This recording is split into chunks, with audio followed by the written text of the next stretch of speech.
Саламатсыздар урматтуу Т-медианын көрүүчүлөрү, Т-медиа YouTube баракчасынын катталуучулары. Бизде Кеп бар подкастынын дагы бир кезектеги чыгарылышы сиздерге сунушталмакчы.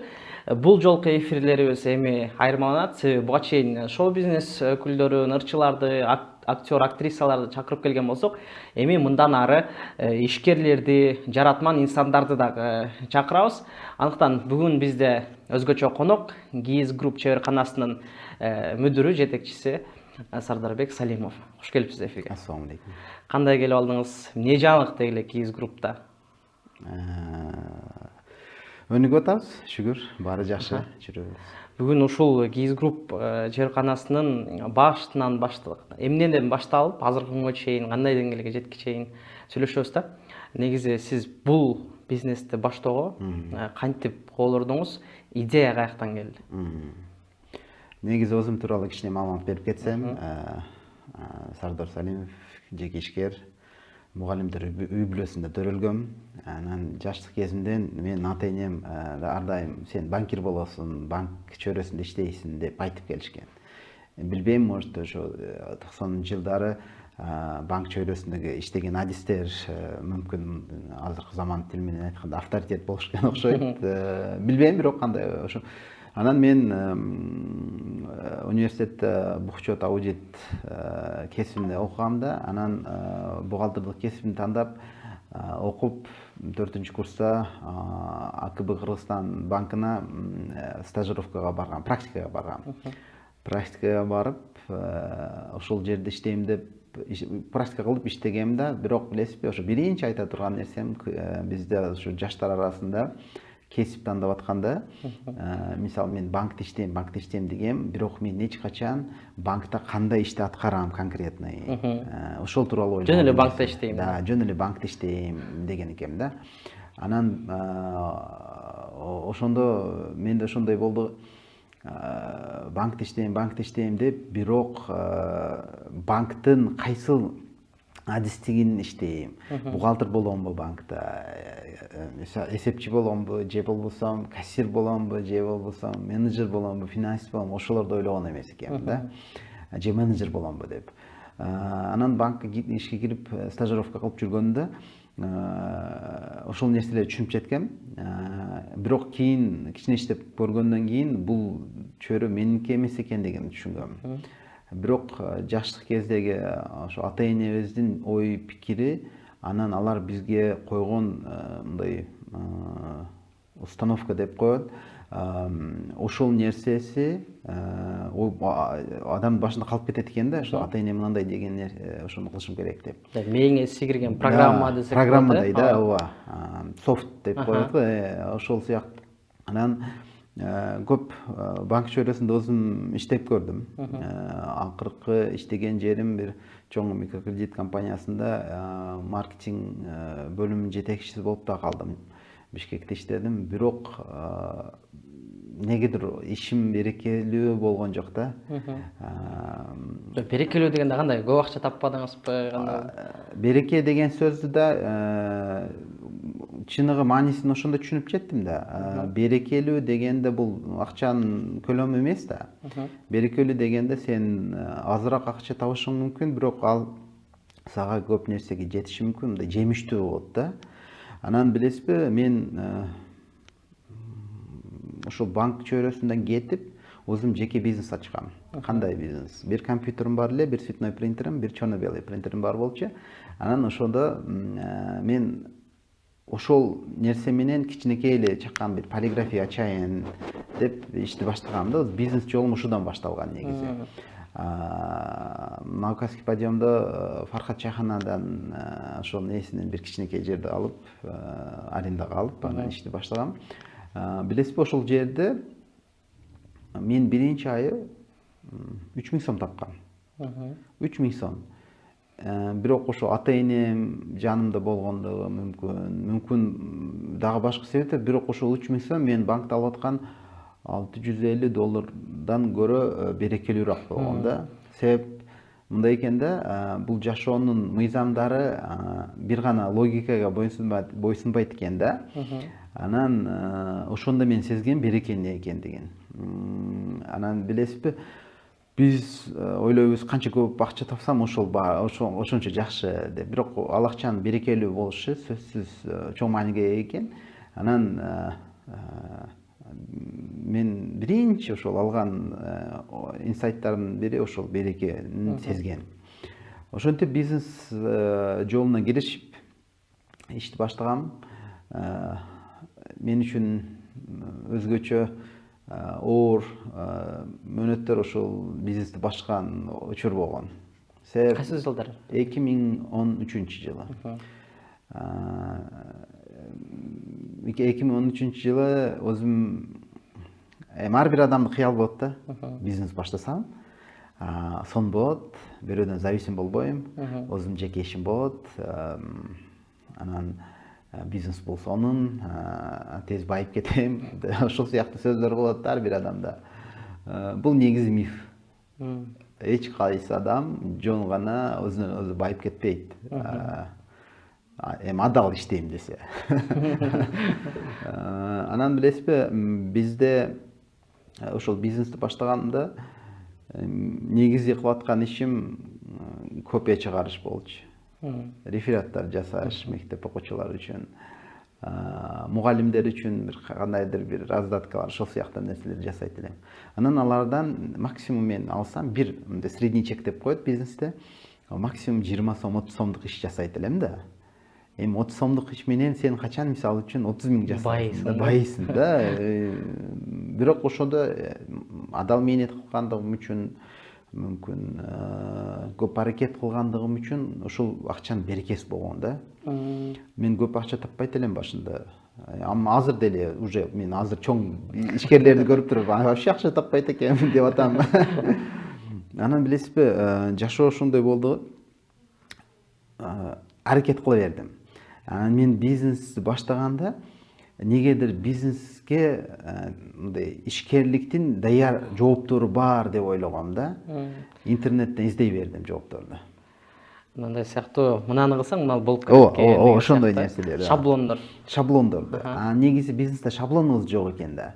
Себеп сенин азыркы абалың сен билесиң, анан ал өзгөчө калгандардан көрө.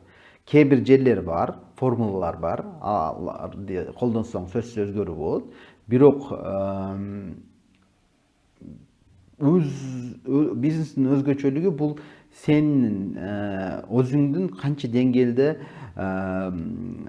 жеке ишкер катар иммунитетиң бардыгына байланыштуу экен да. Ар бир адамга индивидуально да. Анан ошентип иштеп жүрдүм. 2 жыл полиграфия чөйрөсүндө ошол копия кылып, сертификаттар чыгарып, реферат, ошол сыяктуу нерселер жасайт элек. Анан ошол учурда мен үчүн өтө маанилүү көп нерселер болду. Бирок мен ар дайым ошо акыркы акчамга болсо деле бир саякатка кетип калат элем да.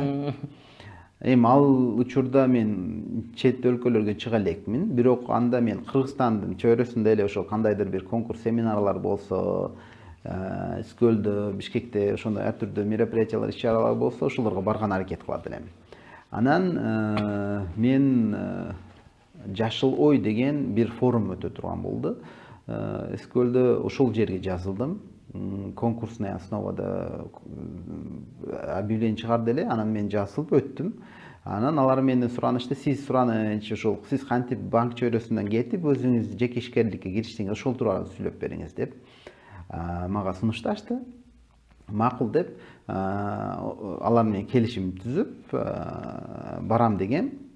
Ошол учурда мен укам келип үй бүлөдө мындай отурабыз дастрандын үстүндө. Анан айтып атат, Юзофош деген коомдук бирикме бар, билесиңер. Юзофош дейт, жакында жаштар кемп өткөрүп атат, жаштар үчүн бир форум. Ошого сумка жасап бербейсиңерби деп атат мага. Анан мен айттым, сумка?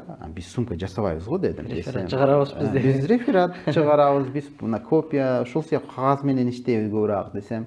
Ал айтып атат, жок, сумка жасап бериңиз дейт. Койсоңчу, каяктагы сумка, жасабайбыз дедим.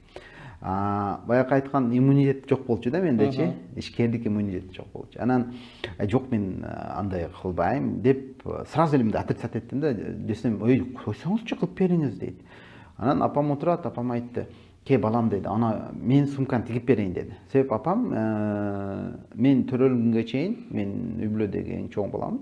Мен төрөлгөнгө чейин чебер болуп иштеген. 1-2 жыл эле, көп эмес. Анан апам айтты, мен тигип берем, сумканы мен тигип берем. Сен ойлоп, сен караштыр деди, кандай материалдан, кантип ошол печати башкасы болот деди. Анан мен айтып атам, койсоңузчу апа, сизге кереги барбы деп атам. Карасаң, биз адам катары, эми жеке ишкер адам, мен ордунда башка ишкер болсо, мисалы үчүн, канча табам дейт да сразу, мисалы үчүн, канча табам болгондо. Мен да андай жок болчу да, мен не то что канча, мен азыр деле андай жок, мисалы үчүн мен мындай общий карайм да, мисалы үчүн, кандай пайдасы бар, коомго кандай пайдасы бар. Биз мисалы, мен бир гана ошол финанс жагын карабайм да. Анан ошол учурда деле мен айткам, апа, койсоңузчу, сизге эмне кереги бар дегем да. Десем, укам айтып атат, иш болуп атканда кылыш керек. Анан апам айтты, үйдө деди, бир рулон кийиз турат деди. Көптөн бери турат эле да, Чирдакта турат эле, айтты, ошону иштетип салбайлыкпы деди, сумка кылып деди. Десем, мен айттым, апа, койсоңузчу, мен прям ошондой дегем, делать нечего дегем сизге. Десем, сонун болот деди, оригинал болот деди, эч ким кылбайт да мындай нерсени деди. Айттым, да, кылбайт десем, анан сен ойлоп көр деди, кантип печать кыласың бунун үстүнө деди. Макул дедим. Ошентип ал заказды алдык. Анан ошол заказды алгандан кийин мен бир заказдан, бир гана заказдан ошол эми же 200 же 300 сумка тиктикке эсим жок. Анан ошол 300 сумкадан где-то 15-20 миң сом таптым да. Бир заказданчы. Анан элестетсеңер, мен копия менен 15-20 миң сом качан табат элем? 15-20 миң сом копиядан акча табыш үчүн как минимум 2 ай иштеш керек. Да, анан 30 миң сомду копия кылсам, мисалы 15 миң сом мүмкүн калат да, и то канча мээнет да. Анан айттым, мындай иштесе да болот экен дедим. Мындай корпоративный клиенттер деле бар экен деген ой пикир болду. Анан кийин көлгө барып, форумда катышты баштап, мага түнү 10:30 убакыт беришти выступать эткени. Анан мен айттым, түнкү саат 10:00 да. Койсоңорчу, кантип мен катышуучуларга түн, тем более көлдөбүз, адамдар эс алышат десем, жок, биз ошо программа зажаты. Суранычы сиз ошо түнкү саат 10:00 жарым саатка мындай выступать этип бериң дейт да. Как будто против меня да, ал жердечи бардыгы. Макул деп. Анан чыксам 35-40 адам, Өзбекстан, Казакстандан келген жана Кыргызстандан ар бурчунан келген катышуучулар отурат. Анан мындай ойлонуп карап, энди алар көңүлүн алышым керек, бирдемке болсун тартып. Анан сурадым, ашты рецептин биле тургандар барбы? Нет, мен сурадым, эң сонун пловду каякта жасайт дедим. Десем, эми ал жерде Өзбекстандан келген өзбектер бар, ал сразу эле бизде деди. Казактар айтты, билесиңер, казак бизде да сонун жасай тургандар бар деди, биздикилер да бизде да бар деди. Ошентип мындай кичине оживление болду. Анан ким рецептин айтып берсе, подаркам бар деп, ошентип аларды мындай көңүлүн өзүмө тартып туруп, анан сүйлөштү башладым, мындай бизнеске киришип калдым, мындай, азыр дедим, биз кийизден ошо 1-2 сумкалар жасадык жакында. Мындай кылып иш кылып атабыз, ишкердик өзү мындай багат экен, сен аракет кыла берсең, Кудайым бере берет экен деп ошондой презентация кылсам, бир кыз ошол катышуучу, бир аял айтып атат. Мен ушул жерге бир кичинекей өзүмдүн пикиримди айтып кетейинчи дейт. Макул десем, мен ошто болдум дейт, ошо жакын күндөрү ошто болдум дейт. Юзефовдун иш-чарасына катыштым. Анан билесиздерби дейт, мен кызым менен баргам, кичинекей кызым менен, оштон ойлонуп карап, дарбыз алып кетейин дедим дейт. Тандап ошол сумкага салдым дейт. Кайсы сумкага? Юзефовго барганыбызда ошо мереп иш-чарасына дейт. Бизге сумка беришкен, ошол сумканын ичине салгам. Анан аны кызымды көтөртүрүп койдум дейт.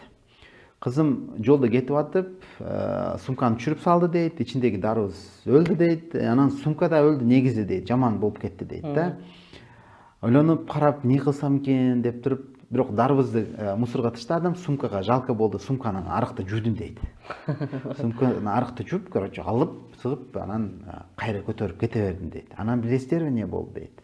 Мына ошол сумка менен деп атпайбы. Как будто проплаченный рекламадай болуп калды да. Кудайым ошондой жолун ачып койду, как нереальный поддержка болуп кетти. Адамдар о деп. Сиз ал жерде башыңыз катып атат, азыр эмне деп жооп берем деп. Анан ошого ал кыз айтып атпайбы, мен ошого билем, вот көрүп атасыңар, булардын сумкалары сапаттуу деп. И бир кыз, Жылдызай деген кыз, азыр деле жакшы бир дос болуп калганбыз. Жылдызай ошол убакытта айтканда, спасибо вам большое за презентацию. Скажите, пожалуйста, у вас в Бишкеке есть представительство дейт да уже? Анан мен билбейм, может, мындай эмоциональный шоковый состояние болгонбу. Вообще такыр эле жалган сүйлөбөйм да өзү. Мүмкүн болушунча аракет кылам, мисалы. Да дедим да, билбейм, мындай да деп салдым да. Мен үчүн, өзүм үчүн мындай странно, да десем, хорошо, оставьте визитки, мы с вами свяжемся деди. Ошентип адамдар кызыгып. Анан мен негизи аны эртеси күнү форум түгөшкө эле, анан мен ошого кайра учуп кетишим керек эле. Бирок уюштуруучуларга байланышып айттым, мага уруксат берсеңиздер, ошо билетимди өзгөртүп, 2 күнгө Бишкекте калып, бирек иштеримди бүтүрүп алсам десем, организаторлор мага айтып атат. 2 күн не кыласың дейт. Мындай болуп атат, ошо 1-2 анализ кылып көрөйүн, мүмкүн ошо бир жаңы багат иш баштап калам десем, Бермет деген бир кыз бар эле, Бермет айтты. Сардор деди, биз хостелубуз бар деди, ошол жерде калсаң болот 2 күн деди. Да десем, ооба дейт. Болду дедим, калам дедим. Анан деди, билетиңди өзгөртүп койдум деди. Кыжаат болбо. Доплатаңызды биз ишкана төлөп берет деди. Мындай неожиданный болуп атпайбы? Макул деп ошентип эртеси күнү Бишкекке келип, бир досум менен жолуктум. Бир досум менен көрүшүп, ал досум айтып атат, бизнес жакшы өнүгүп атабы дейт. Мен айттым, полиграфия жакшы, бирок полиграфияда жакшы акча кылыш үчүн бир чоң оборудование болуш керек экен дедим. Копия менен байып кетпейт экенсиң баары бир дедим. Десем, сага давно айткам, сен келсең Бишкекте келип иш кылбайсыңбы дейт. Анан мен айттым, токтоп турчу. Кече мынандай болду форумда, адамдар биздин кийиз продукцияга кызыкышып атат, мындай десем, вот көрдүңбү, сен ошол кийизди давно Бишкекте кылышың керек эле деп мен мындай урушуп кетти. Анан болупту, давай кел, атын табайлык дедим, бир жаңы бизнес баштайм дедим. Десем, давай деди. Кандай ой пикирлер бар дейт. Мен айттым, кел кийиз фэшн деп коем дедим. Десем, не болбойт дейт. Неге десем, фэшн кылып отурасыңбы дейт. Фэшн деген мындай карасаң заманбап, өзгөчө десем, болбойт. Дагы 1-2 идеялар айттым, башка болду, ал айтты. Анан кийин мен зор сунушум бар сага дейт. Кандай десем, кийиз групп деп койчу дейт. Неге десем, кийиз групп дегенде дейт, мындай группа компаний, солидный көрүнөт дейт. Макул дедим. Эртең саат 9-га деди, образецтерди алып, Чуйсановго келсең бир жерге кирип чыгабыз деди. Мен сүйлөшүп койдум деди. Макул. Эртеси күнү бардым. Биринчи барган жерибиз ООН болду. Бишкектеги ООНдун главный офиси. Бардык, ал жерге паспорт контроль менен кирдик. Кирип, ушундай мен ошол жерде сооданын техникасы кандай, мындай чыныгы жекешкер кандай болушун көргөм да. Ал досум айтып атат. Кирсек, ошо пиар отделдин кызматкерлерин чогултуп коюптур да, анан ал айтып атат. Урматтуу достор, мен сиздерге мына биздеги жаңы өзгөчө Кийиз групп KG компаниясынын негиздөөчүсү Сардор Салимовду тааныштырып кетсем дейт да. Компанияга 1 күн болгон. Бир эле заказ аткарган. Жойто заказ ал башка баягы полиграфия менен аткарганбыз да негизичи. Айтып мындай, бирок ал ушундай мындай пиар сон кылып атат. Азыр силерге ошо негиздөөчүсүн тааныштырып кетем дейт. Ошентип биринчи мен ошол Кийиз групптун кадамыга ошондой башталган да. Ал жерге барып, анан жетекчиси келип, алар образецтерди көрүп, продукцияңар сонун экен деген. биз заказ беребиз, бирок бизге мындай официальный письмо, подпись, печать ушундай кылып бергиле деген. Анан өзүмчө айтып атам, каяктагы подпись, каяктагы печать, компанияга бир күндө эле боло элек дедим да. Бирок ооба, конечно, кылып беребиз дедим. Ошентип башталыш ошондой башталган да негизичи. Ошосон бир нече суроом бар эле, кадар. Ошонун баарына азыр бирден жооп бердиңиз да. Бизнести баштоодо кандай кыйынчылыктар болду негизи? Балким биринчи жасаган товарларыңыздарда бандай катачылыктар, кемчиликтер чыгып калды. Башында балким жактырбаган учурлар болгон жокпу кардарлардын? Албетте. Бизнести баштап атканда негизги көйгөйлөр же каталар тууралуу сүйлөй турган болсом, мен бизнес баштап аткан учурда мен ошо банк чөйрөсүндө жакшы айлык майнага иштеп аткан адам, банктан кеткем. Ал деген мага кирип аткан киреши жок болгон. Бирок мен ушул учурда үйлөнгөм. Анан үй бүлөмдө дагы бир мүчө көбөйгөн. Ал деген чыгашам көбөйгөн. Кайсы нормальный инсан кирешесин жок кылып, анан чыгасасын көбөйтөт да. Математика боюнча ошо бизнестин формуласы боюнча. Бирок баягы башында эле айтып кеттим, бул жашоодогу формулалар биздин логикабызга же биздин ой пикирибиз менен өлчөнбөйт экен да. Ошол берекеге, неге береке тууралуу сөздү баштадык? Ошо береке ошондо болду да. Ача мен жаңы үйлөнгөм, аялымга комплименттер кылгым келет, белек бергим келет, бирок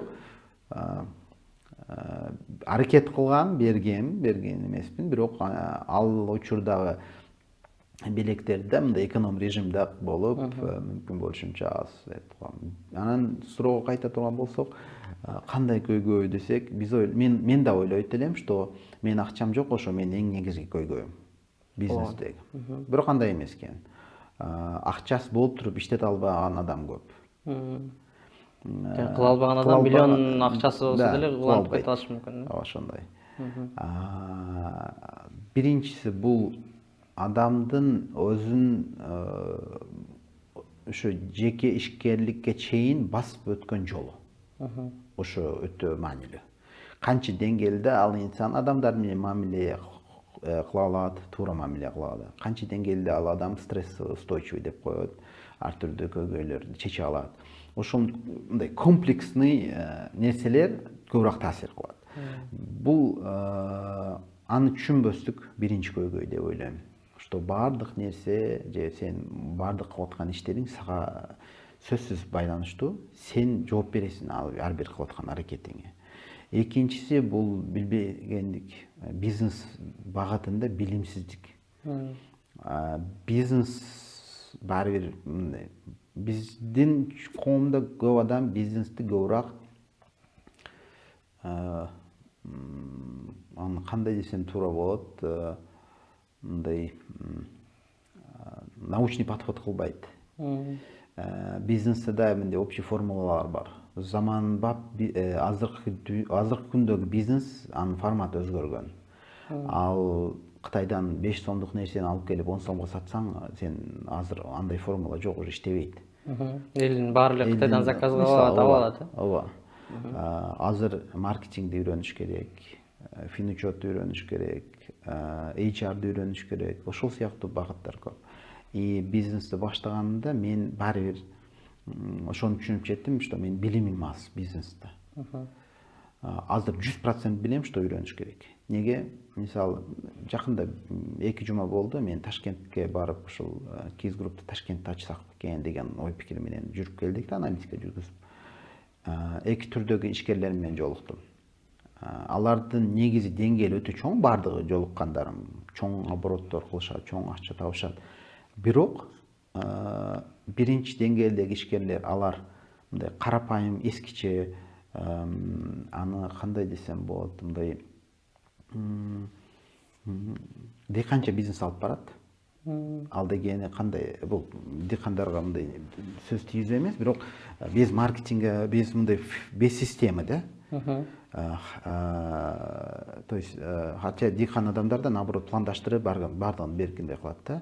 Дыйканчы десем де туура эмес болуп калат экен. Скорее планы жок. Плансыз, системасыз, мындай чапляп деп коет го, ошол сыяктуу да. Экинчи категориядагы ишкерлер менен жолуктум. Алар айтып атат да, мен канча өнүксөм, ошончо бизнесим өнүгөт экен дейт. Алар хотя жакшы оборот кылып башка кылып атса деле, не кылат? Алар үйрөнгөнү барып атат. Өзүнүн үстүнөн иш алып барып атат. Жаңы нерселерди үйрөнүп атат. Дагы жаңы ушинтип постоянно өзүнүн үстүнө иш алып барып, постоянно өнүгүп атат. Бул деген албетте бир сон нерсе, себеп билимди кетинен өнүгүү болот да. Ошол экинчи маселе, ошо бизнес баштап аткандагы көйгөй бул билимсиздик болгон да, бизнес багытында, именно бизнес багытында. Үчүнчү маселе бул албетте ресурстардын чектелгендиги. Бул бир жагынан жакшы болгон, себеп сен ошол чектелген аз ресурс менен бир жакшы результат кылган аракет кыласың. Бул сон, бирок сен билесиң, что мисалы үчүн бир 5-10 миң сом кичине лишний акчаң болсо, ага сен көбүрөөк запаска кагаз алып коесуң же башка кыласың деп ошентип иш болгон да негизи. Ресурсуң аз болсо планкадан өйдө секире албайсың. Ооба. Сиздин оюңузча бизнесмендеги эң мыкты 5 сапат, бизнесменге, чыныгы бизнесменге таанык болгон 5 сапат. Заманбап бизнесменге, жаратман категориясындагы бизнесменге. Негизи мен ойлойм, азыркы күндө биз жаңы жаратмандар поколениясы болушубуз керек. Жеке ишкерлердин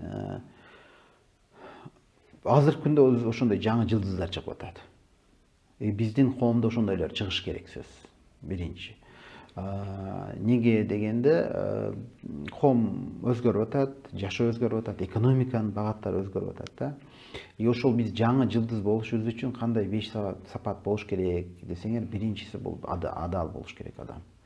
Негизи жалган сүйлөбөй, адал акча тапкан аракет кылыш керек. Мен Европага бардым, көп жолу үйрөндүм, бизнести үйрөндүм, ошо бизнес турларга катыштым. Айтып атпаймынбы, 1-2 сом көбүрөөк акча тап, не то что көбүрөөк. Мен үй бүлөмдөн ашынсам эле, мисалы үчүн 20-30 миң сом акчам көбүрөөк болуп калса, мен сразу каякта бизнес тур бар экен, кимге барсам болот экен деп ушуну аракет кылып кетип калат элем да. Себеп билет элем, бул өзүмчө инвестиция. Анан неге адал табыш керек деп атам? Мына Европада бизнести изилдеп жүрөбүз да, анан нени түшүнүп жеттим? Европада эгер бизнес кылам десе адамдар, алар мындай кылат экен да. Так, эми бизнес план жасап, башка кылат, бирок негизи алар айтат, мен дейт, азыр ушул Mercedes-Benz машинасын чыгартсам, бул машина адамдардын кандай көйгөйүн чечет дейт. Буну кайсыл категориядагы адамдар алат дейт. Так, жооптору бар. Ар бир азыр айткан суроолорум ғой, алар точно жооп билет. Анан биринчи ниети алар адам мээнет кылып, ошо адамдардын көйгөйүн чечели дейт. Акча өзү келе берет дейт да. Эми оштогу бир ишкер менен сүйлөшсөңүз, эми бардыгы эмес албетте. Бирок ал киши айтат, канча акча табабыз дейт. Каяктан табабыз мындай. Эми мен ойлойм, бул кичине туура эмес. Бизнес албетте акчанын үстүндө турат. Бизнес албетте пайда келтириш керек. Бирок биздин караңыз, алардын ниетин караңыз, биздин ниет айырмасы чоң. Себеп алар бизнес баштап атканда биринчи кантип биз кайсыл көйгөйдү чечебиз, ал кандай результат алып келет дейт. Биз кайсыл ишти кылсам канча акча алып келет, ошол мындай ой жүгүртүшүбүз өзгөчө да. Ошон үчүн биринчи адал мээнет кылган аракет кылыш керек. Алдыда дегенде ушу комплексине. Экинчи сапат жаратмандык сапаты болуш керек. Кайсыл мааниде? Эми бизнесте азыр айткандай бизнес өзү өзгөрүп атат. Мына азыркы 2 жылдан бери, мына карантинден кийин, особенно 2-2,5 жыл ичинде таргеттин баасы өтө кымбаттап кетти. Неге? Ар бир адам өзүнчө эле таргетке ар түрдүү нерсени чыгарып атат. Биз мисалы таргетти буга чейин да колдонгонбуз. Биз таргетти 2017 жылдан бери колдонуп келебиз. Эми 2017ден 2020га чейин результат менен азыркын салыштырсак вообще космос да. Себеп азыр өтө көп акча берип атабыз. Анан уже мындай классический инструмент иштебейт. сен өзгөчөлөнүшүң керек. Мисалы азыр биз өзүбүздүн жебарканада өзгөчө подход кылып атабыз. Ошо именно жаңылык киритүү, өзгөчө пикирлөө бул сөзсүз керек. Бул экинчи сапар. Продукцияга. Бир гана продукция эмес, бизнести башкарып атканда, бизнесте бир маркетинг багытында өзгөчө көз караш керек. Жаңы өзгөчө креативдүү пикирлөө, ошондой десем деле болот. Үчүнчүсү бул финансовый менеджментти билиш керек сөзсүз. Себеп мындай да, көп бизнести баштап аткан балдар айтат, мага бир гана жаңы мындай көбүрөөк акчам болсо, мен сразу эле бизнес болуп кетем, мындай кылам, андай кылам. Туура эмес. Башында эле сразу офисин шикарный кылып, кымбат мебель алат, компьютер алат, бирок анын бир сомдо пайдасы жок. Финансовый менеджмент бизнесте кандай жардам берет? Ал туура максатта колдонууну үйрөтөт. Бизнестин реальный картинкасын көрсөтөт. Төртүнчүсү бул нетворкинг сапаты, адамдар менен туура мамиле кылуу. Эгер сен адамдар менен туура мамиле кылып, алар менен туура кызматташты билсең, адамдар сөзсүз сен менен иштешет. Бешинчиси бул албетте бизнести ар дайым кантип өнүктүрсөң болот, ошол тууралуу ой жүгүртүп жүрүшү. Сен аракет кылып атасың, бирок мындай карап, так, дальше кандай, дагы эмне кылсам болот, кандай аракеттер кылсам болот деп ошону ойлоп жүрсө туура болот деп ойлойм. Себеби коом ордунда турбайт. Мисалы сиз 2013-жылы баштаган нерсеңиз азыр жарабайт. Ошондой. Сон жогоруда айттыңыз да, ар бир адамдын өзүнчө индивидуальный болуш керек депчи. Сиздин оюңузча, жанагы бизде бизнесте окуткан китептер бар, кайсы бир ишкерлердин окуялары бар. Аларды окуган эмнеси менен пайда деп ойлойсуз? 3 жыл болду, китепти актуал деңгээлде китеп окууну баштадым. Мисалы, жылына жок дегенде 30-40 китеп окуйм да, жок дегенде как минимум. Кээ бир жыл болот, акыркы жылдары, акыркы айда деле ошондой болду. 2 күндө 2 китеп, 2 күндө эмес, 4 күндө 2 китеп. Принцип мындай эле китеп да. Анан ошол китептерде бирөөсүндө Growing деген Игермандын, россиялык эң күчтүү маркетологдун китеби сонун жазылган да. Конкретный инструменттер менен. Мынаны кылсаң, формуласы бар да, бизнесиң өнүгөт деген. Же болбосо дагы бир китеп окудум. Управляй как секрет управления правителя Дубая деп. Азыркы күндөгү Дубайдын королун кантип Дубай курушкан, ошол тууралуу китеп да. Плюстар өтө көп. Жеке ишкер үчүн мен мындай бизнесмен деген сөздү аз колдонот, бирок жеке ишкер, жаратман деген сөздөр өзгөчө болот деп. Анан жеке ишкер туура болот, предприниматель деп коет го. Ал инсан сөзсүз окуш керек. Неге? Китеп окуунун бир чоң плюсу бул дисциплина. В первую очередь. Сен не дисциплинирован болсоң, каяктагы китепти окуйсуң? Бир күнүнө мисалы үчүн 10 беттен, 20 беттен стабильно окуйт ар кимге эмес. Лучше TikTok'та же Instagram'да отуруп коем дейт. Бул дисциплина биринчиси, экинчиси албетте ал бүт жашоосун бир адам бир китепке киретип атат. Мощный сонный инструменттер.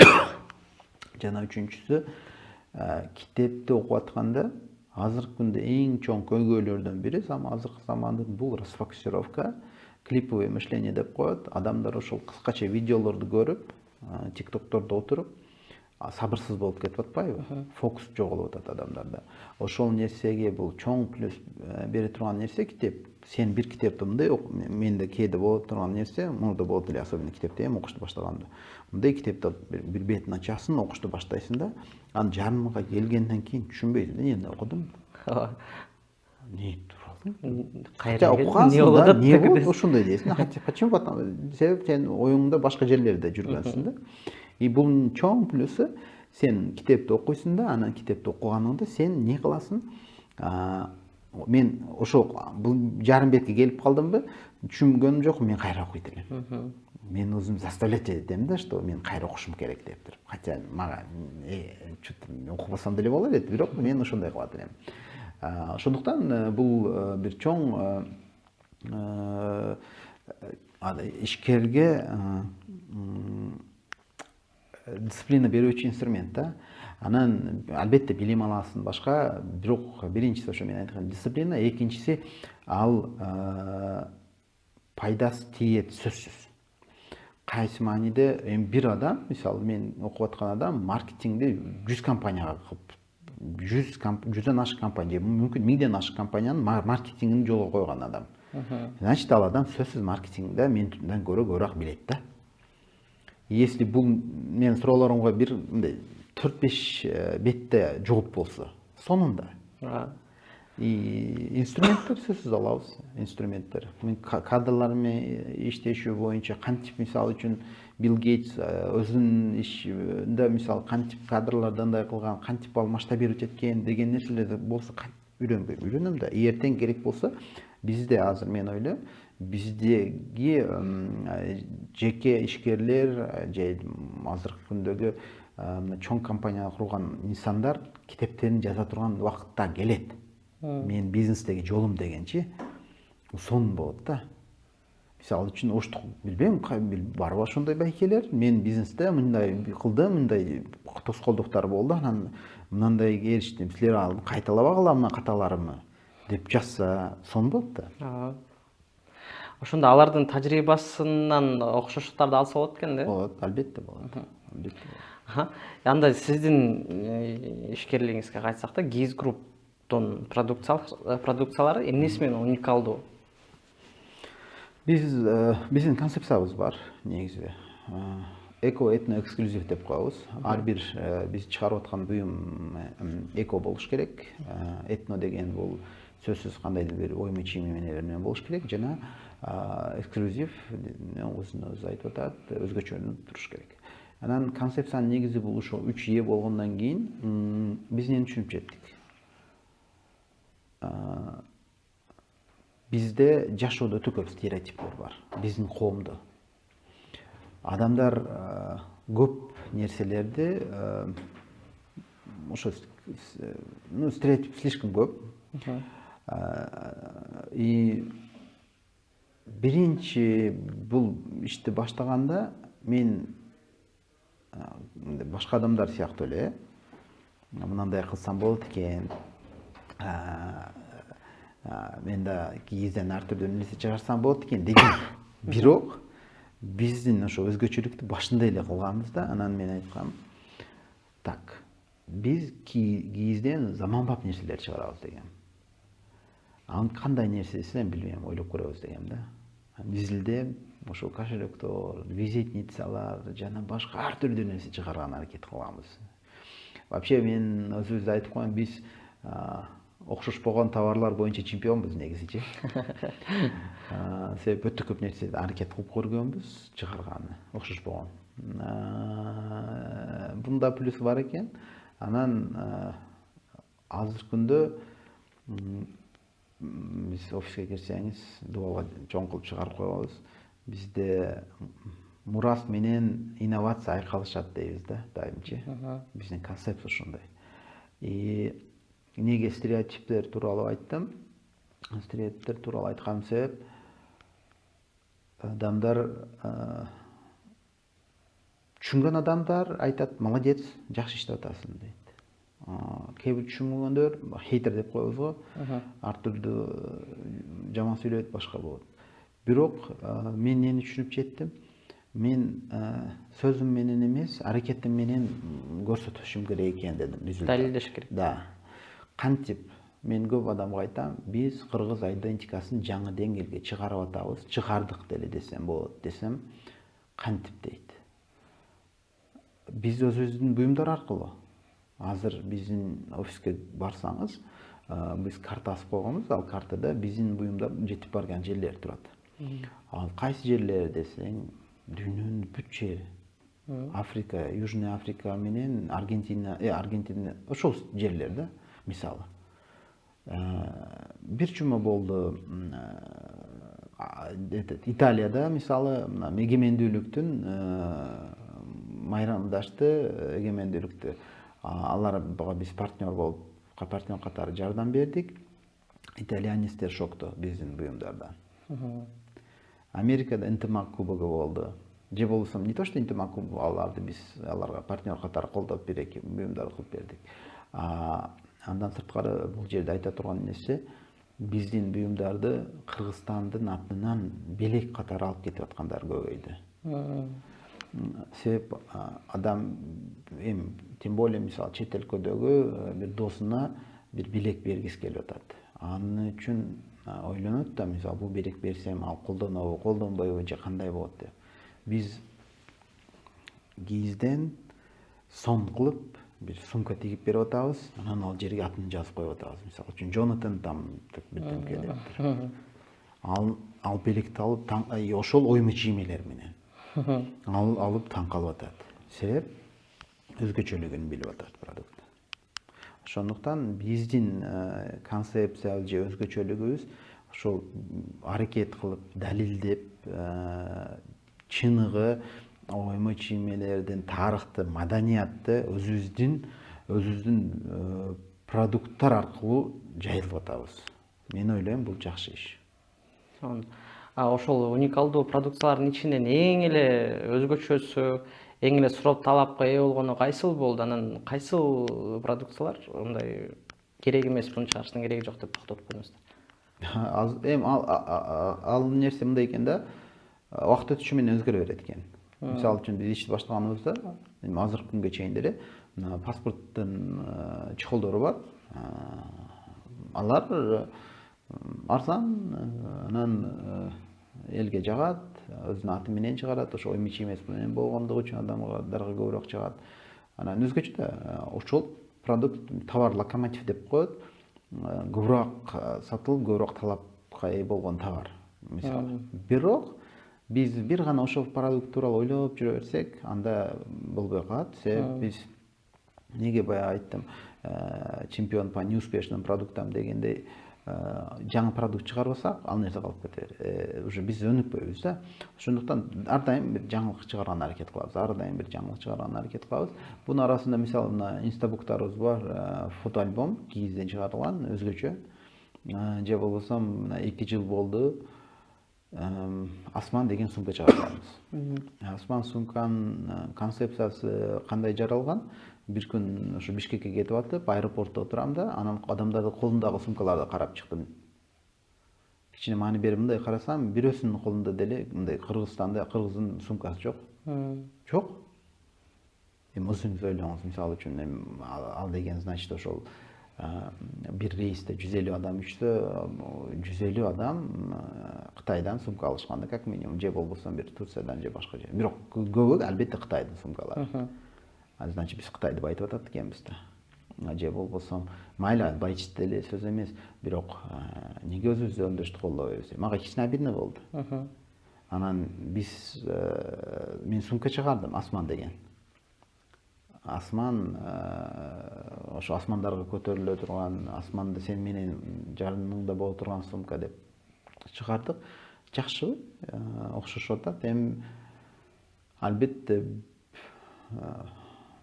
Кытай менен конкурировать этиш оңой эмес экен, албетте. Анын үчүн бизде чоң бир ой сезим болуш керек, биздин коомдо, что ата мекендик өндүрүүнү өнүктүрүү жана аны колдоо биздин бурчубуз сыяктуу болуш керек да. Бааларычы анда? Баалар кандай капчык, элдин капчыгына ыңгайлуу? Баалар боюнча биз башында бардыгын өтө арзан сатканбыз. Бая айттым го, менде ишкердик иммунитет жок болчу. Неге арзан сатканбыз? Канча арзан болсо, ошончо элге жакшы деп ойлойт элем. Көбүрөөк алат деп ойлойт. Көбүрөөк алат деп. Бирок анын негизиндеги баалуулук жоголуп калат экен да. Анан мисалы бизде бир сум бир мындай наборубуз бар эле подарочный. Ал наборду мындай узун алсаң деле 1,5 сом, аты жөнүн жаздырып алсаң деле 1,5 сом болчу да. Туура эми мен неге андай эле мен айтканмын да экөөсүн баары бирдей жасайбыз десем, ошондой көрө тасар менде мага үйрөтүүчү адам болгон эмес да бизнесте. Адамдар конечно аты менен жасатабыз деп ошондой кылат эле да.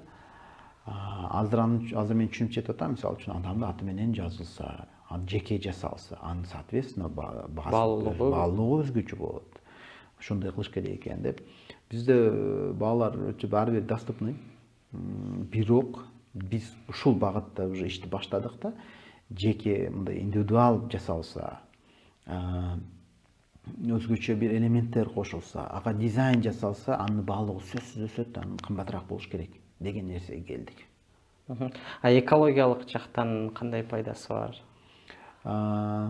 Себеби азыр жаңы немеге өтүп атпайсызбы? Система деп айталы. Желим баштыктарды же желим буюмдарды колдонбогонгочу албетте кийиз бул байыркы элдердин, байыркы кыргыз элинин, көчмөндөрдүн буюму да. Негизи экологиялык жактан биз башында мындай кылдык да. Бир гана таза 100% жүндөн жасалган баштыктарды жасап, башка кылган аракет кылдык. Коомдо бардык адам аны түшүнбөйт экен.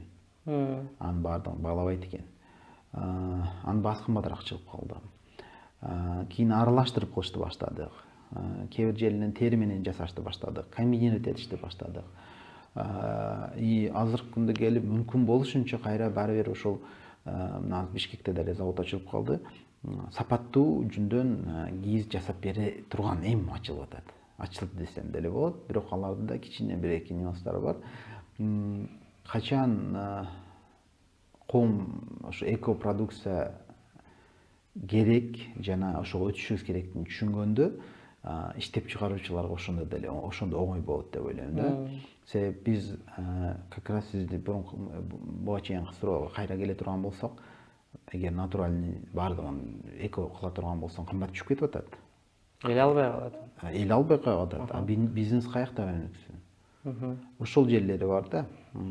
Ошондуктан азыр мындай орус тилинде айтат, бережный подход, ошондой кылып атабыз.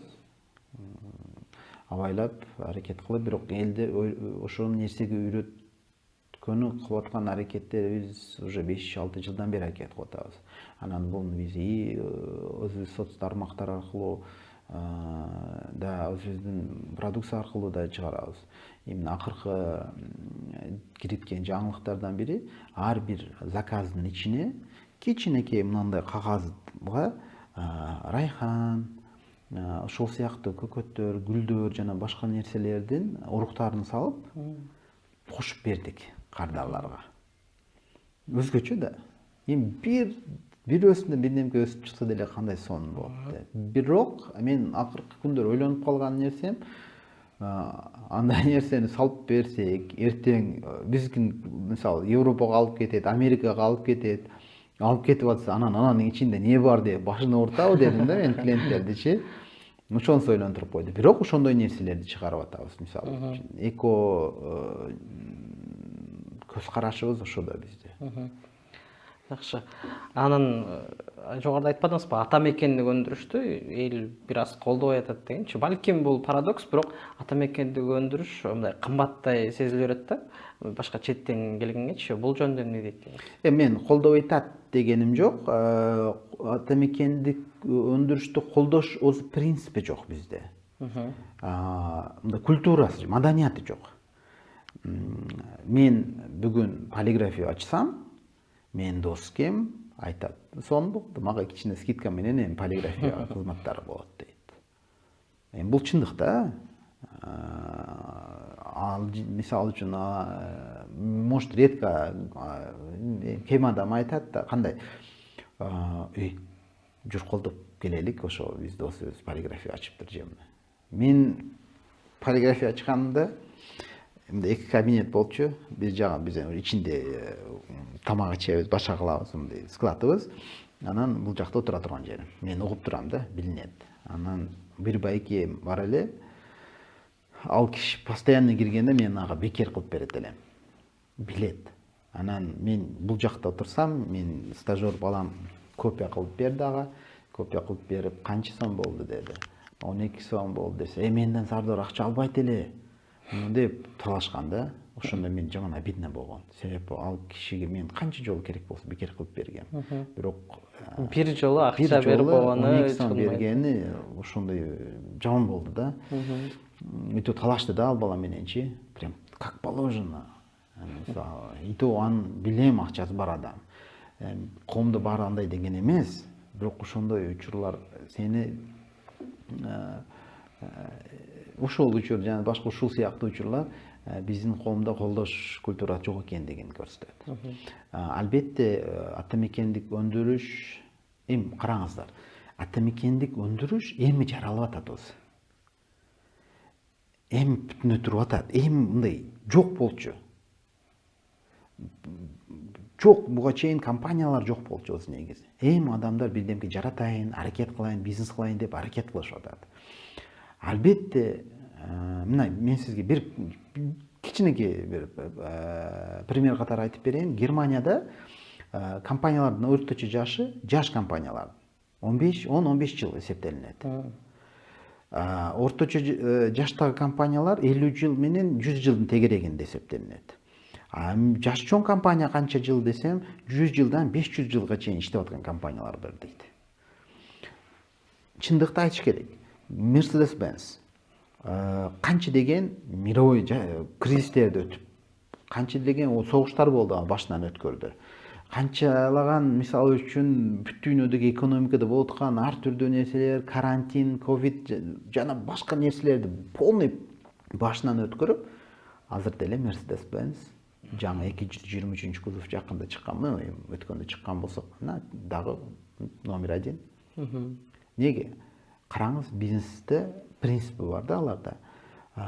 Биз ошону үйрөнүп жүргөнүбүз, алар айткан. Германиядагы бизнестин өнүгүүсүнүн негизги принципи бул нахальщихайте деп коет.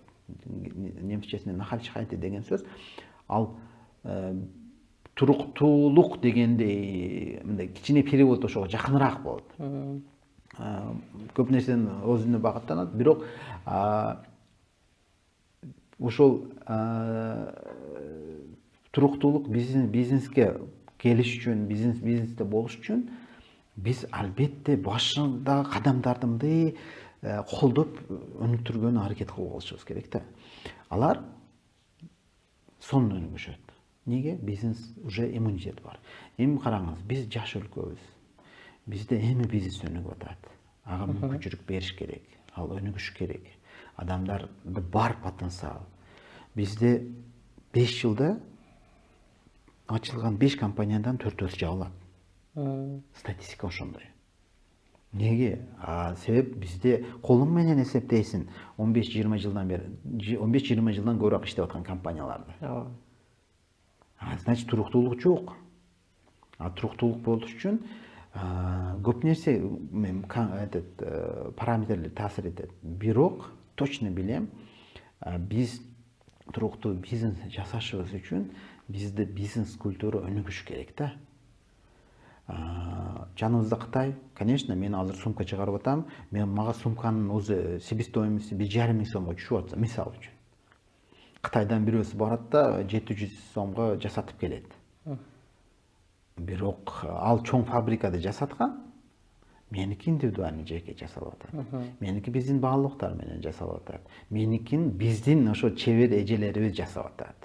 Мен ошо 1,5 миң сомдун ичинде ошол буну кошунасы, буну акасы, буну бир тууганы, буну башкасы бир кандайдыр бир долясы бар. Себеп ал бирөөсү айлык менен алат, бирөөсү дагы башкасы алат. Мен алып аткан сумкамдын мисалы үчүн терисин ол Берметежиден алам. Кийизин мисалы үчүн Анипежиден алам, мисалы. Кытайдан алып келип айтам да. Өзүбүз качан биз ошо өзүбүздүкүлөр кондошту баштаса, ошондо коом өнүгөт да негизичи. Андан налог, салык мамлекет төлөө, мамлекет өнүгөт. Бунун карасак артыраптуулугу көп экен. Сиз жеке өзүңүздүн ишиңизде сапат менен баанын кантип балансын түзө аласыз? Мисалы сапат азыраак, сапатсыз деп айтуу мүмкүн эмес, бирок кымбат баадагы сапаттуу товарыңыздан сапаты азыраак, арзан товарыңыздын кантип балансын түзөсүз? Негизи биз ишти баштаганыбызда баягы айттым го, иммунитет, ишкердин иммунитети жок болгон. Анан мындай экен да, негизи коомдочу адамдарда ушундай ой пикир бар экен да. Кымбат болсо, значит жакшы товар. Кымбат болсо сапаттуу товар. Биз башында сапаттуу сонун товар кылып арзан сатсак, адамдар албай койду да. Андай да болот экен дедим да. Бизнесте формулалар өзгөчө болот экен. Бирок азыркы күндө ушул баады бир гана сапатка карап эмес, баалуулугуна карап койгон аракет кылып атабыз.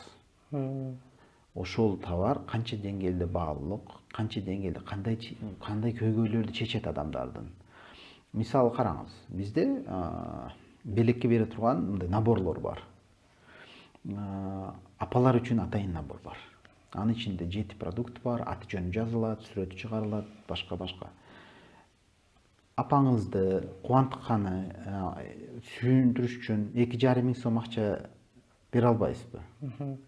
7 нерсе аласыз, мисалы үчүн. Ойлоп карасаң жакшы. Бирок мен карасам, ал нерсе мага мисалы үчүн 2 миң сом тегерегинде эле түшөт экен да. Адамдар $500 Dyson алып атат, мисалы. Ал деген значит, биз баалуулугу чоң, бирок баасы арзан. Биз неге башында ишкер катары, баалуулугун эсепке албаган катары бааларды койгонбуз да. Азыр ошонун балансын табып чыгарып атабыз, сиз айткандай. Сон ушунча 2013-төн бери, ушунча жылдан бери сиздин бизнесте убакыт эмнени өзгөрттү? Убакыттан башында кандай эле, азыр кандай?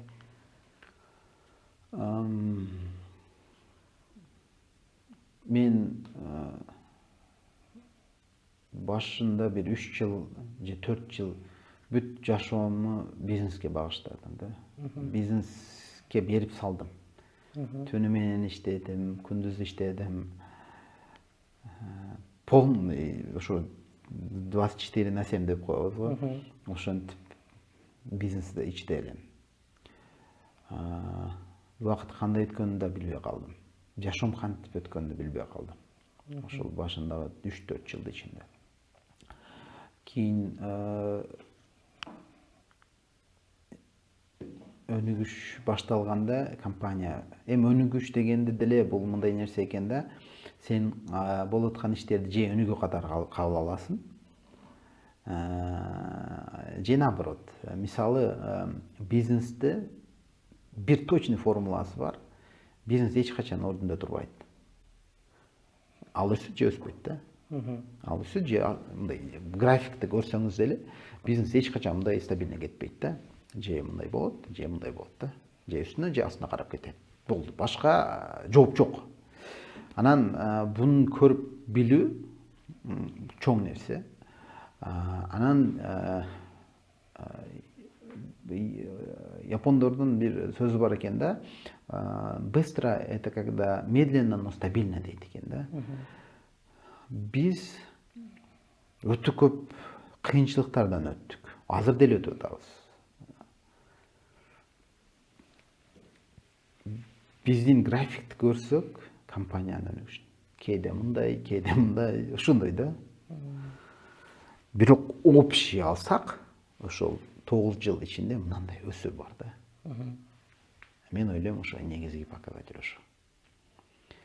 Менин миссиям Keys Group'тун ичинде ошол кыргыз идентикасын жаңы деңгээлге чыгаруу, мен чыгарып атам. Бул негиз. Мен продукциям аркылуу элдер бир гана Кыргызстанда эмес, башка өлкөлөрдө Кыргызстан тууралуу билип атат, Кыргызстандын тарыхы, маданияты тууралуу жаңылыктарды бир мындай точка соприкосновения болуп атканыма мен кубанычтамын. Мен буну аткарып атам. Менин максатым ушул, менин миссиям ушул. Шүгүр Кудайымыз жолубузду ачып атат. Сизде кайсы бир учурда мынаны таштасам таштайын болду, чарчадым деген учур болду эле? Бир жума болду. Көп болду мындай учурлар. Неге? Азыр айткандай бизнесте мындай туруктуулук жок да өзү негизичи. Азыркы заманда тем более эң чоң көйгөй кадрлар маселеси. Мисалы азыркы күндө мен адамдар менен ар дайым мындай жакшы мамиле куруп, адамдар менен ачык сүйлөшүп, баягы көп адам шүгүр менен чөйрөмдө өтө жакшы мыкты адамдар бар. Алар менен жакшы мамиле кылам. Мен билем, ишенем, ал жакшы инсандар экендигине.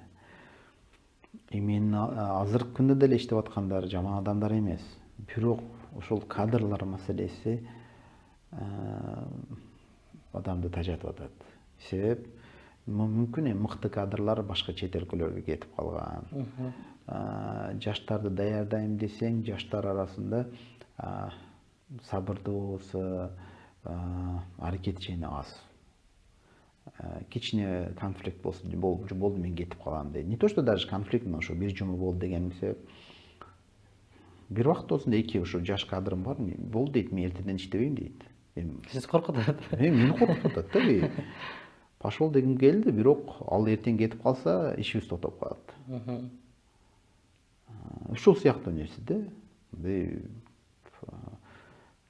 Финанс багытында, то есть соода индикейтин азыркы мына ушул август айында бизде көйгөйлөр болду. Клиенттерибиз кардар аз болду.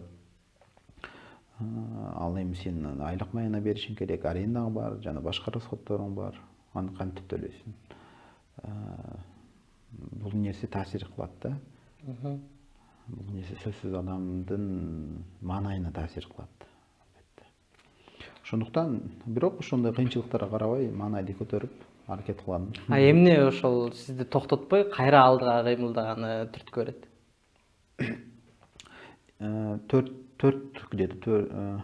5 жыл болду. 5 жыл мурун чоң депрессияга түштүм. Киз группта именно ишкаламда. Бир жума ишке чыкканым жок. Бир жума ишке чыкпай үйдө жаттым. Эчтеке кылбай. Жатып Инстаграмда отурам, кино көрөм, ушинтип эчтеке кылбай койдум.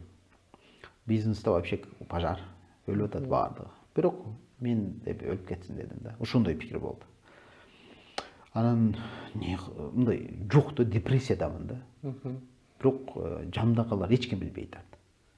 Неге ишке чыкпай атасыз деп аялым айтса, кичине сал болайын деп атам да. Бирок морально чарчагам да. Анан ошол учурда бир күнү ошо Инстаграмда мындай карап атып, отметка жагы бар го, бизде отметка кылган жерлер. Ошо Киз группта Инстаграмда отурам, анан бизде отметка кылган жерине мындай кирип карасам, биздин кардарлар ар жерде сүрөткө түшкөндө сүрөттөрү турат да, биздин отметкасы менен. Анан интересно дедим, булар сонун экен го деп туруп, мындай карасам, Европада, ар түрдүү өлкөлөрүндө, Германия, Австралия жана башка жерлер. Австралия дейм да, Австралияда жакында бирөөс койгон болду. Америкада, Австралияны көрүп таң калдым да. Австралияда бизнес сумка менен бир кыз сүрөткө түшүп турат да. Эми Россияны айтпай эле коеюн. Россиянын ар бурчунда бар. Анандай ойлонуп карап айттым.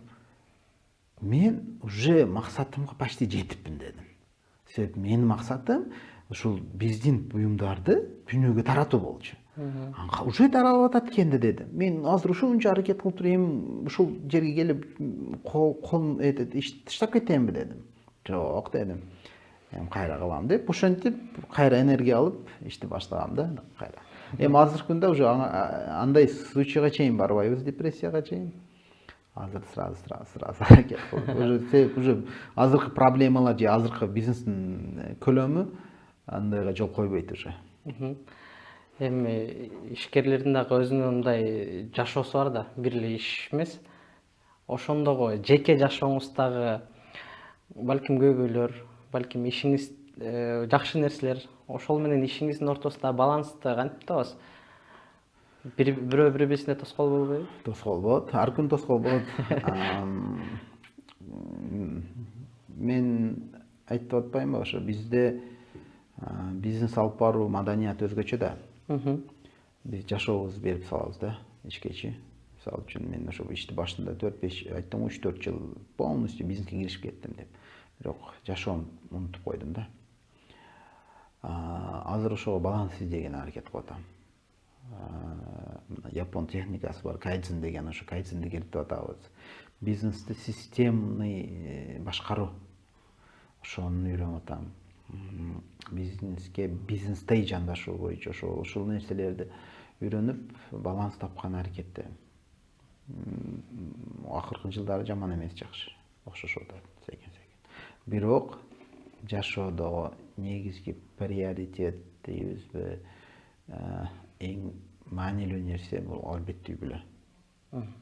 Ошону приоритет кое билиш деле чоң иш экен да. Себеп сен бир заказың бар, аны кылып атасың, анан сен каяктагы унутуп коесуң, сен бала чагаңды эле. Ошондой көп болду да, көп учурлар болду. Бирок азыр түшүнүп атам, уже Сардор токто деп атам. Баланс кылыш керек. Жашоодо өзгөртүш керек, система болуш керек, бизнеске бизнестей көз караш кылыш керек. И то бизнеске не просто бизнесте, мисалы үчүн азыр мен негиздөөчү катары негиздөөчүнүн функцияларын аткарайын деп атам. Мен уже операционный иштен чыгышым керек деп атам. Мен ордуна балдарды жасаш керек деп атам. Ошо жаш кадрлар келиш керек деп ошондой ой пикирлер менен азыр аракеттенип атабыз. Жогоруда окуган китептериңиз тууралуу айтып калдыңыз дагы.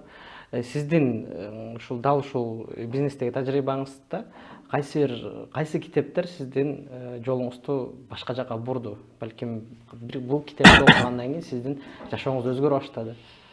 Жок, андай китеп, мындай анализ жүрүткөн эмесмин. Бирок акыркы учурда ошол эки түрдө китептерди окуйм. Бирөөсү бул бизнеста эң мыкты китептер болсо кайсылар, ошолорду баардыгын окуган аракет кылам. Жаңы китептерди бизнес багытында. Экинчиси бул диний китеп десем туура болот.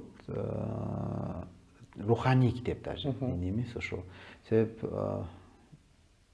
бир гана бирөөсүн окусаң болбой калат экен.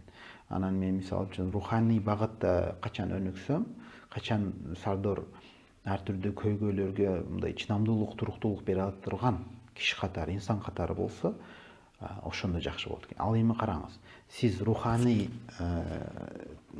тараптан өнүккөн инсан катары болсоңуз, бизнестагы ар түрдүү инструменттерди колдонушуңуз оңоюраак болот.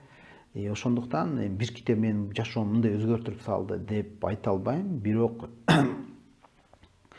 акыркы учурда кандайдыр бир китепти окусам, ошол китеп ошол учурда мен менен как будто мындай сүйлөшүп аткандай болот да, ошол учурда эң пайдасы чоң тийип атат да. Акыркы окуп аткан китептерим, мисалы азыр продает каждый деген бир китеп окуп атам, бизнес боюнча сатуу ыкмалары. Анан ал жерде ишканада неге бир гана жетекчи же сатуучу сатыш керек? Ал туура эмес. Ишканада иштеп аткан баардык адам сатыш керек деп атат. Кошуналарына сатыш керек продукциясын дейт, туугандарына сатыш керек дейт, жакын досторуна сатыш керек дейт. Ар бир иштеп аткан инсан дейт. Ошентип дейт, коомдо өзгөрүүлөр болот деп. Мындай сонун айтылган да, ошол нерсени үйрөнүп атам мисалы. Азыркы учурда. Бул мен үчүн азыркы учурда эң керектүү. Себеп азыр айттым, август ичинде соодабыз түшүп кетти, мисалы үчүн. Ошонун үстүнөн иштеп атабыз. Бул китеп бизге пайда берип атат. Кайсыл учурда кайсы китепти окуган болсам, ал сөзсүз мага пайда берген да. Өткөн жылы Европага тур болду, Италия, Францияда болдук да, анан Италия, Францияда бизнесте изилдеп жүргөн учурубузда мен миссия бизнеса деп Мацусита деген бир автордун китебин окугам. Ошол Японияда кантип бизнес курулат, кантип ал нерсе ишке ашырылат, ошол тууралуу жазылган. Идеально да. Япониядагы бизнес өнүккөндөн кийин ал түшүнөт коомго кандай пайда эстей алат. Алар мектептер курушат, университеттер ачышат, жаштарды даярдашат. Ушул өзгөчө дүйнө караш да алардычы. Ошол нерселерди албетте аласың, өнүгөсүң. Анда биз сиздеги топ нерселер тууралуу сүйлөшсөк. Сиз жакшы көргөн топ 3 китеп.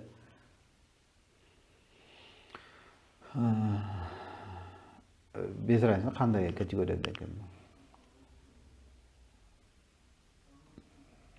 Анда мындай кылалы. Жакшы жаңы бизнеске баш уруп аткан, кол салып аткан жаш ишкерге бизнесин куруп кетүү үчүн эң мыкты топ 3 китеп.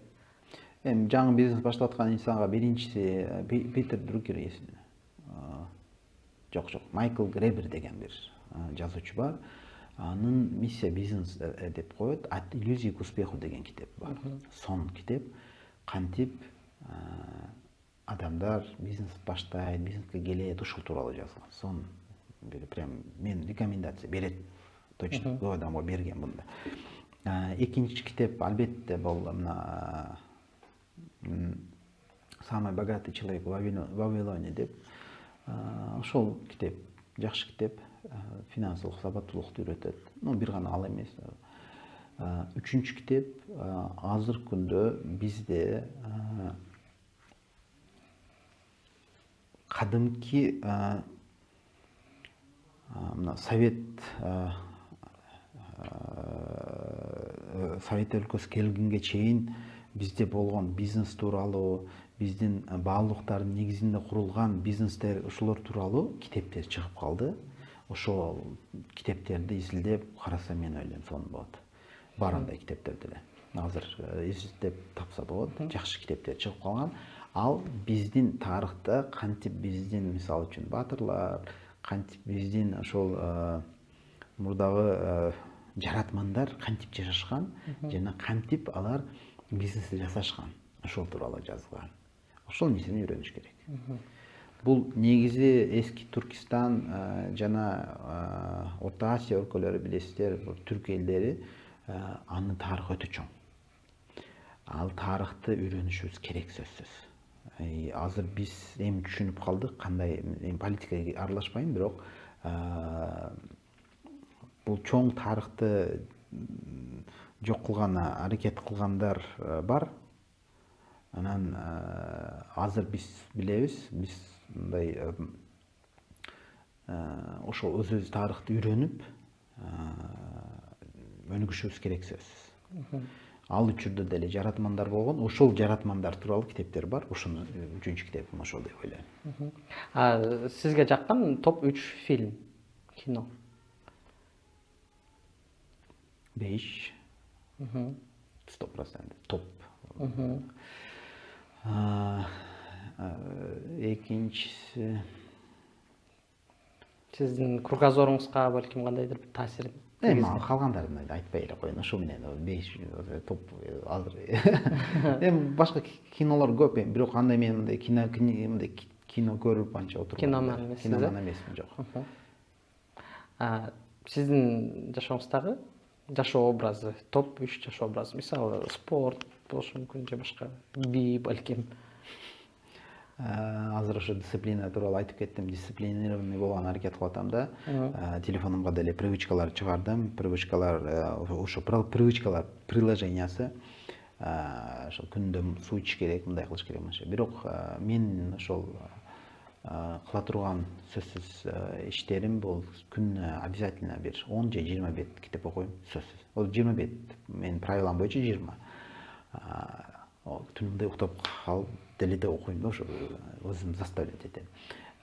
Бирок мына 2 күндөн бери штраф окуп айтам. Бул биринчиси, сөзсүз обязательно кыла турган нерсем, стабилдүү кыла турган нерсем. Экинчиси бул дыхательный упражнение. Акыркы кылып атам, 3 минуттун ичинде техникасы бар. Ошол дем алуу. Мындай Кудайым бизге берген ошондой жаратылышты биз кадырлабайбыз да, кадыр баркын жетпейбиз өз негизичи. Биздеги мына абанын тазалыгы бул чоң бизге берилген нерсе да. Жок, мага кызык болуп кетти. Кандай дем алуу? Дем алуу техникасы бар.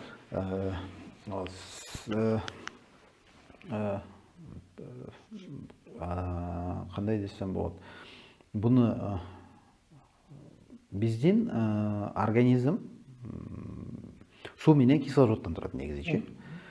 Канча кислород менен обогащать деп коет да. Канча кислород көбүрөөк биз денебизге кирсе, ошончо денебиздеги органдар жакшыраак иштейт негизи.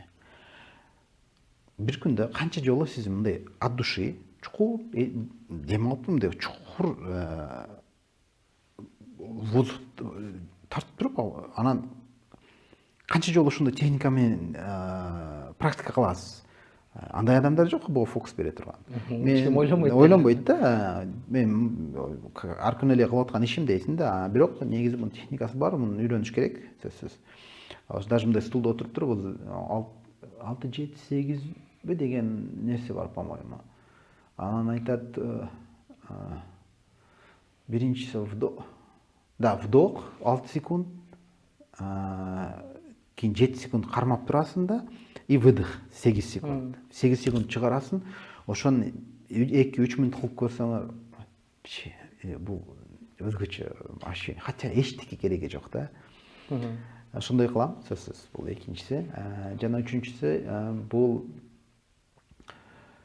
азыркы күндө, азыркы жашоодо соц тармактар жашообуз ичине кирип кетти. И ошол соц тармактарда Instagram, TikTok же башкасы болобу.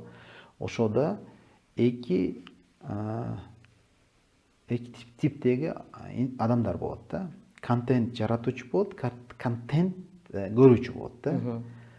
И ошого контент жасаган, контент жараткан аракет кылам мен. Ошол категорияда болгон аракет кылам. Ошон үчүн сөзсүз ар күн бир кандайдыр убактым контентке коротом. Бирок булар мындай общий нерселер, но сөзсүз акыркы күндөрү кылып атканым, үйрөнгөнүм бул албетте алхамдулилlah мусулманмын, намаз окуганга аракет кылам. Мисалы үчүн сөзсүз унутпаган. Себеп менен түшүнүп жеттим, адам руханий бай болбосо, адам руханий ичинде сен жашооңда, сен жүрөгүңдө бир тынчтык, туруктуулук болбосо, эч кандай бизнесиң болобу, башка болсо ага пайда бербейт.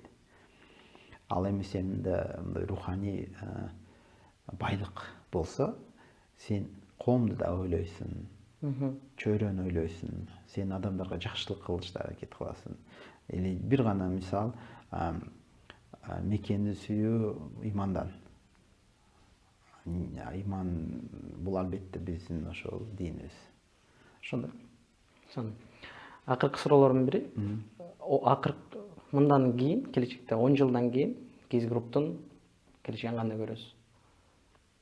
Өзү пландар тууралуу сүйлөгөн туура эмес болуп калат. Бирок жакшы ниет катары айта турган болсам, мен ошондой бир кыялым бар да.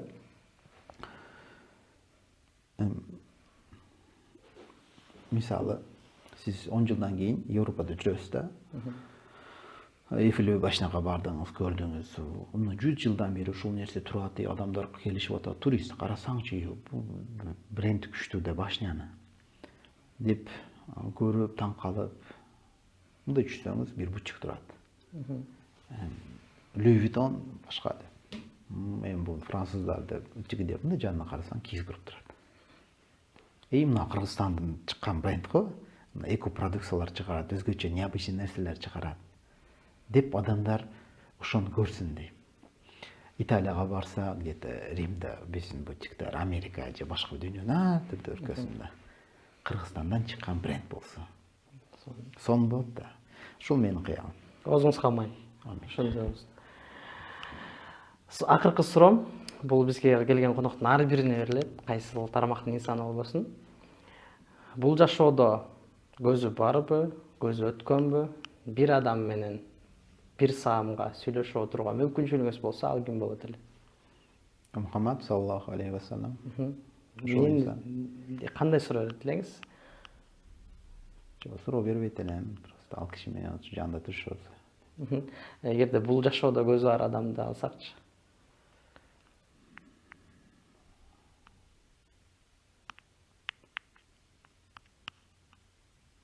Президент менен көрүшөт элем. Садыр Нуркожоевич Нуркожоевич менен. Эмне деп суроо берет элесиз? Мен ойлойм жакшы маек болот. Мен суроодон деле эми өзгөрүүлөр болуп атат го, шүгүр, жакшы. Просто эми мен кантип президент менен көрүшсөм жакшы да, баары бир президент менен көрүшүп сүйлөшкөн. Себеп мындай да, мен бизнесимде түшүнүп жеттим да, бир нерсеничи. Менин колумда иштеп аткан бир кичине звенодогу иш кылып аткан балам, ал компаниянын кандай абалда экендигин билбейт да. Ал сөзсүз билбейт.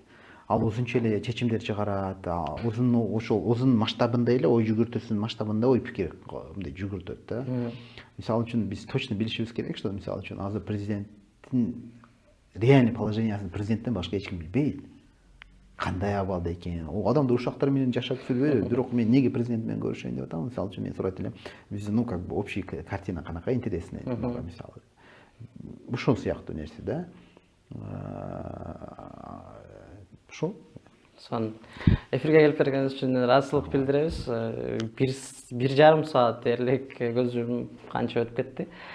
Акыркы сөздөрүңүз болсун журтка. Биринчиден рахмат чакырганыңар үчүн. Анан биздин коомго, биздин мекендештерге, жаштарга, ата энелерине айта турган нерсем, заман өзгөрүп атат. Азыркы күндө интернет көрүп атасыз канча деңгээлде бир чек араларсыз адамдарга мүмкүнчүлүктөр жаратып аткандыгын, чоң интеграция процесстери башталгандыгын.